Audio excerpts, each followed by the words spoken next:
Civil വാർ അല്ല, ഒരു വാർ പോലത്തെ സംഭവം, പ്രോപ്പർ വാർ. അപ്പം ആളുകൾ ഞാൻ പറഞ്ഞ പോലെ പ്രതിഷേധത്തിന് ഇറങ്ങിയപ്പം ഇവർ പെപ്സി തന്നെ ഒരു ബ്രാൻഡിനോടുള്ള അവരൊരു ദേഷ്യം ഓരോ ട്രക്കുകൾ കത്തിച്ചിട്ടാണ് ഒരു തീർത്തത്. ഏകദേശം 32ഓളം ട്രക്ക് പെപ്സീൻ്റെ അവർ കത്തിച്ചിട്ടുണ്ടായിരുന്നു പ്രതിഷേധക്കാർ ഈ ഒരു ഇഷ്യൂവിൻ്റെ പുറത്ത്.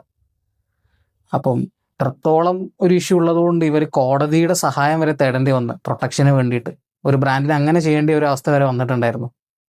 അപ്പം പെപ്സി ഇതിന്ന് എങ്ങനെയൊന്ന് ഞങ്ങൾ രക്ഷപ്പെടണം എന്നൊരു തോട്ട് പ്രോസസ് അവരുടെ മൈൻഡിൽ വന്ന്.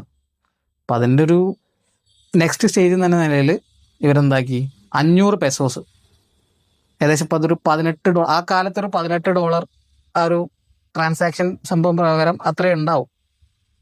അത് അവർ നഷ്ടപരിഹാരമായിട്ട് കൊടുക്കാമെന്ന് പറഞ്ഞു.